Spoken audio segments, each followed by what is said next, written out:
ओम श्री साईनाथाय नमः। ओम श्री साईनाथाय नमः। ओम श्री साईनाथाय नमः। सभी साईं भक्तों को नमस्कार। साथियों, कथा प्रारंभ करते हैं। पिछले भाग में सुनाया था कि तेंदुलकर जी का बेटा बाबू मौखिक परीक्षा देने गया। खुशी खुशी परीक्षा देने गया। वहाँ बाबा ने उसकी मदद की और परीक्षा दे के वो सीधा लौट कर आया बाबा के पास। बाबा का शुक्रिया अदा किया, बाबा से क्षमा मांगी। साईं, मैं आपके आज्ञा के बिना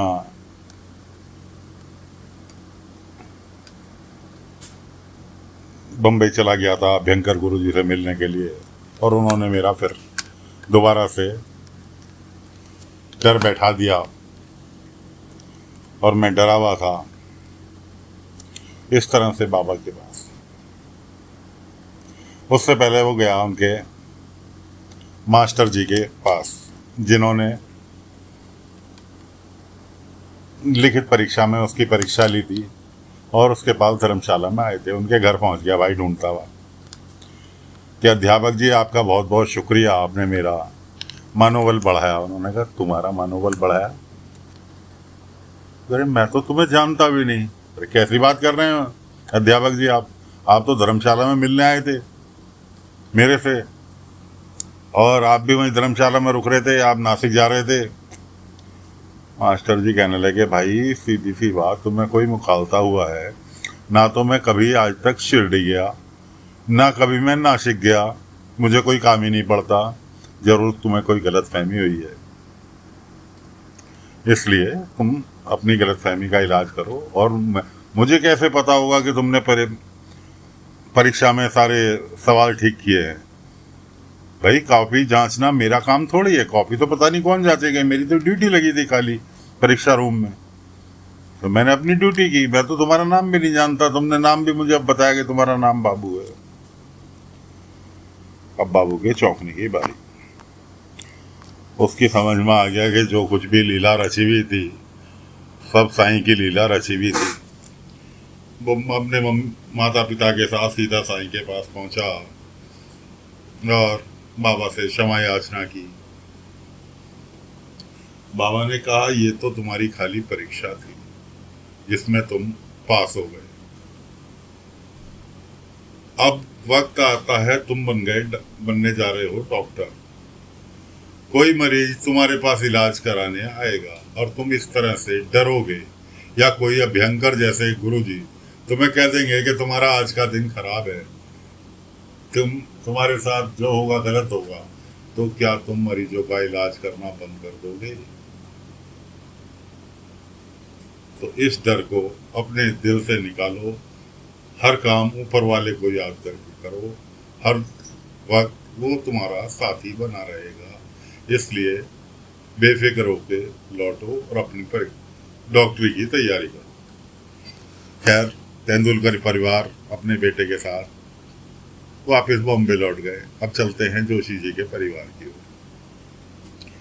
जोशी जी के परिवार में खटपट की कहानी चल रही थी। जोशी जी की बेटी तेजस्वी केशव की पत्नी के साथ उठती बैठती थी, उसको अपनी सहेली समझती थी, और तेजस्वी ने अपना काम कर दिया। घर में फूड डलवा के रोजाना उसको नए नए तरीके समझाती थी, ऐसे कर ले, ऐसे कर ले, ऐसे कर ले। पहले उसने दोनों भाभियों को भड़काया, उसके बाद भाभी से बात नहीं बनी तो उसने अपने छोटे भाई को भड़काया कि बड़ा भाई तुझे नौकर समझता है, सारा खेती बाड़ी का काम वो करता है, पैसा कमा कर वो लाता है, तू करता क्या? तू तो खाली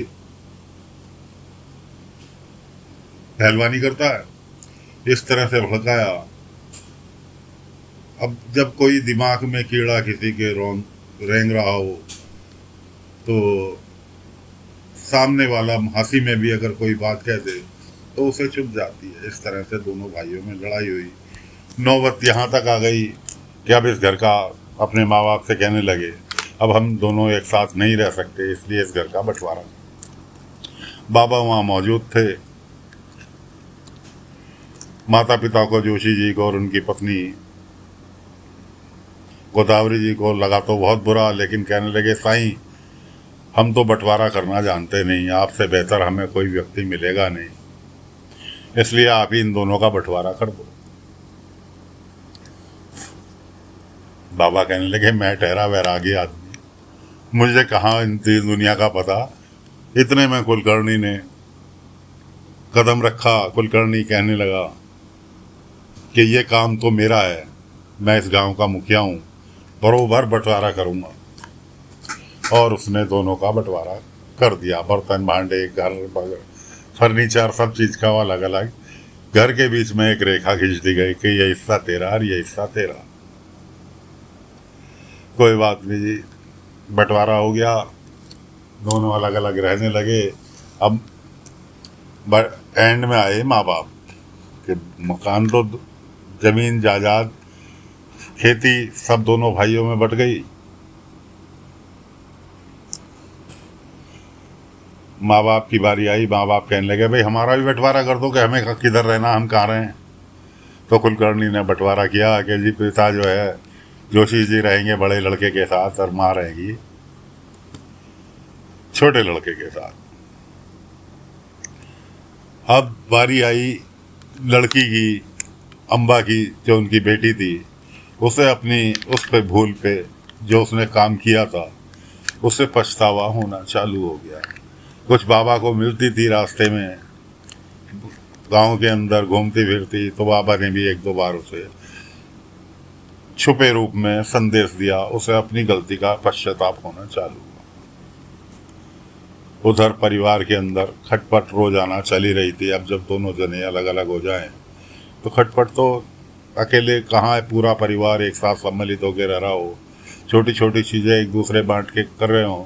और जब अकेले अकेले सारे काम करने पड़े, क्योंकि गृहस्थी के तो एक जना रह लो, दो पति पत्नी रह लो, या 20 जनों का परिवार रह लो, सबको काम तो बराबर ही रहते हैं। इधर फसल खड़ी थी तैयार कटने के लिए। फसल का भी बंटवारा हो गया था। छोटे भाई को लगी लगाई फसल मिल गई, बंटवारे में जो उसके आई फसल। अब कुलकर्णी तो जोशी जी को नीचा दिखाना चाह रहा था कि किसी तरह इनकी फसल बर्बाद हो जाए, तो कुलकर्णी से ऊपर पैसे वाले ना बन जाए, कुलकर्णी से ज्यादा धनवान ना बन जाए। इसलिए कुलकर्णी तरह तरह के गेम खेल रहा था। उधर कुलकर्णी ने अपनी बहू को आश्वासन दे रखा था कि अगर जोशी जी को बात करने में तो सफल हो गई तो मैं तुझे बम्बई भेज दूंगा पीआर तेरे रहने के लिए। बहू इस लालच में काम कर रही थी। अब जब बहू ने कहा कि मैंने दोनों का बंटवारा करा दिया, वो तुमसे आगे नहीं निकल सकते, कुलकर्णी ने कहा मुझे बंटवारा थोड़ी चाहिए था, और तो वाली काम कर दिए तूने। अरे असली नुकसान तो उसकी फसल खड़ी है, फसल बेचेंगे तो मेरे से असली नुकसान तो फसल को करना था। अरे आज बंटवारा कराया, कल को फिर एक हो जाएंगे, फिर मेरे से ज्यादा धनवान हो जाएंगे। रहेगी औरत ही औरत ही। उसके बाद जो था, कुलकर्णी ने एक भाई के खेत में कुछ ऐसा रसायन छिड़कवाया जो कि रात भर में उसकी फसल खत्म, चौपट हो गई।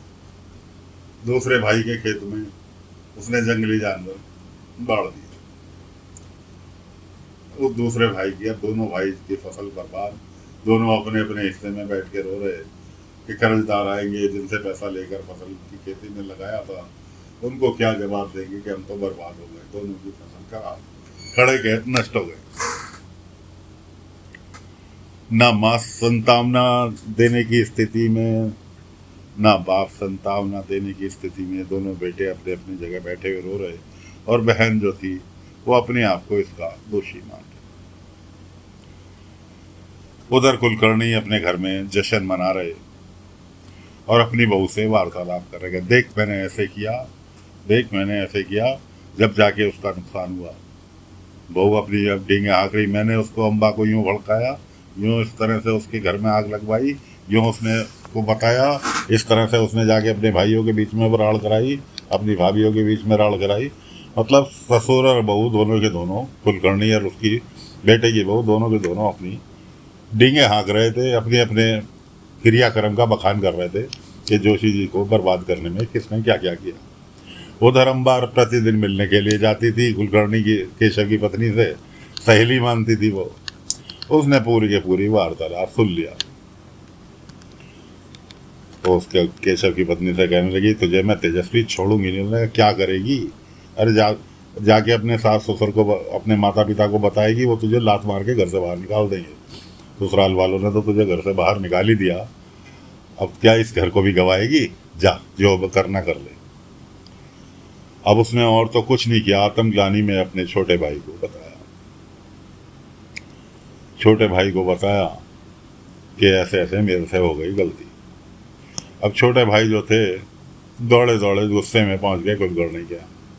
ये कुलकर्णी, मैं तुझे ठीक कर दूंगा और मारूंगा और ये करूंगा, इस तरह से डींगे हाँकने लगे। भले ही पहलवान थे, लेकिन कुलकर्णी ने उन्हें खूब तो ठोका, अपने लठैतों से पिटवाया और उसके बाद उन्हें जाने दिया। उस जाते जाते कहने लगा, मैं तेरी नगर जाकर शिकायत करूंगा, मैं देखता हूं तो तेरी मुखियागिरी कैसे रहती।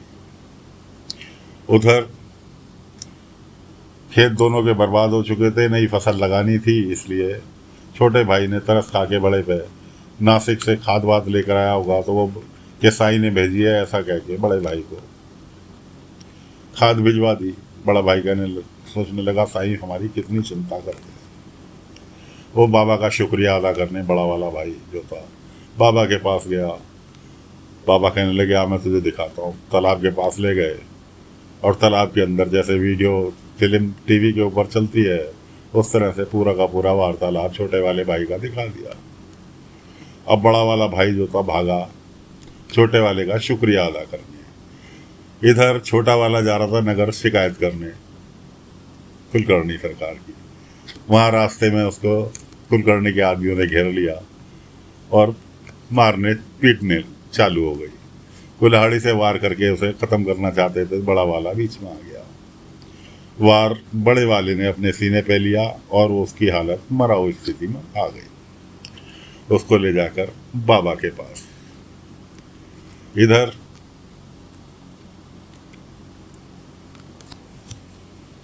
बाबा के पास उसको ले गए। उधर कुलकर्णी और उसकी बहू तेजस्वी घर में मौजूद है। जो जंगली जानवर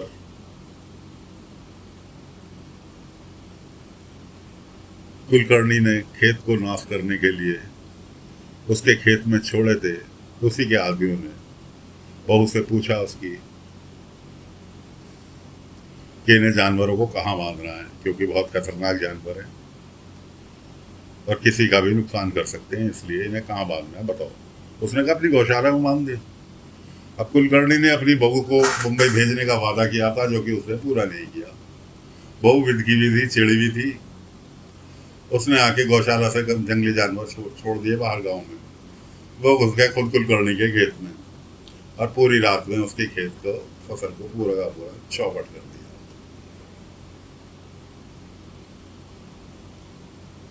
पूरी की पूरी खेती, पूरी की पूरी फसल जंगली जानवरों ने खत्म कर दी, पूरी खत्म, गिरा दी।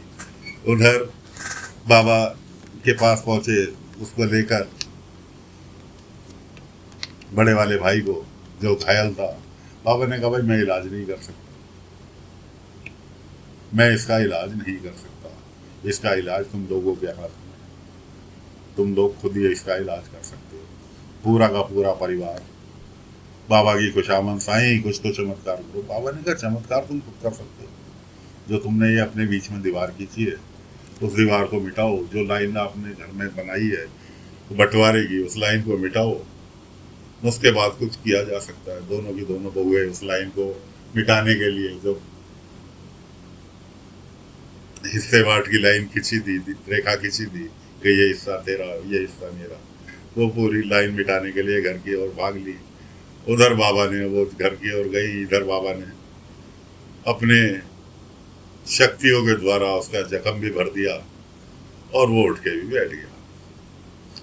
इधर अम्बा ने पूरे बाबा के सामने, पूरे परिवार के सामने अपनी गुनाह कबूल किया कि जी ऐसे ऐसे मैं कुलकर्णी की बहू के बहकाए में आके मेरे द्वारा ये गुनाह हुआ, ये परिवार जो बिखरा मेरे द्वारा बिखरा। बाप भी गुस्सा हुआ, माँ भी गुस्सा हुआ। और यहाँ तक कि माँ बाप ने कहा निकल जाए यहाँ से। बाबा ने कहा जोशी जी, गोदावरी जी, अभी तो आपका परिवार पूरा हुआ है, क्यों इसे अधूरा फिर दोबारा से बना रहे हो। उनकी भी समझ में आ गया, उन्होंने भी बेटी के गुनाह को माफ़ किया। बाबा ने कहा देखो गुनाह तुमने सबने किया, कुलकर्णी की बेटे की बीवी ने इसको भड़काया, इसने भाई को भड़काया, भाई ने बीवी को भड़काया, भाई भाई आपस में भड़के, गुनाह तो सभी से हुआ, किसी ने भी समझदारी से काम नहीं लिया, इसलिए दिन देखने पड़े। फिलहाल सबने बाबा से कहा साईं हमें आशीर्वाद दो, ताकि हमारा परिवार आगे को फलता फूलता रहे, किसी तरह के कलेश ना हो। बाबा ने सबको आशीर्वाद दिया, विदा किया। अब उधर सुबेरे होते के साथ ही कुलकर्णी के आदमी भागे हुए आ रहे, सरकार सरकार क्या हुआ, कि हुआ ये सरकार, जो जंगली जानवर हमने उसके त्र्यंबक के खेत में फसल को नाश करने के लिए भेजे थे, वो जानवर हमने लाके गौशाला में बांध दिए थे। किसने कहा था गौशाला में? मालिक छोटी, सरकार छोटी, मालकिन ने कहा था, इसलिए बांध दिए थे। अब कुलकर्णी चल रहा है, बहू कि हाँ सर, हाँ पिताजी बताओ,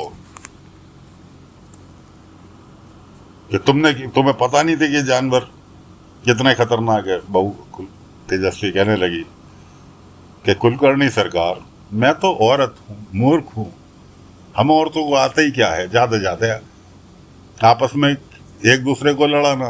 आप तो समझदार हैं, आपके आदमी भी समझदार हैं, इन्हें खुद सोचना चाहिए था कि जानवर कहाँ बांधने हैं। मेरे से पूछा, मेरे को घर में थोड़ी बनवाने थे कि ठीक है गौशाला में जगह पड़ी वहाँ बांध दे। अब उन्होंने तोड़ के भाग गए, नुकसान कर दिया, मेरी इसमें क्या गलती। कुलकर्णी ने को किए की, अपने किए की, पूरी पूरी बराबर सजा मिली। उधर बाबा ने जोशी परिवार को आशीर्वाद दिया। तो साथियों, ये जोशी परिवार का अध्याय फिलहाल आज यहाँ समाप्त होता है। अगले अंक में अगला अध्याय लेकर, अगली कथा लेकर फिर हाजिर होंगे। तब तक के लिए आज्ञा दीजिए। ओम साई राम, ओम साई राम, ओम साई राम।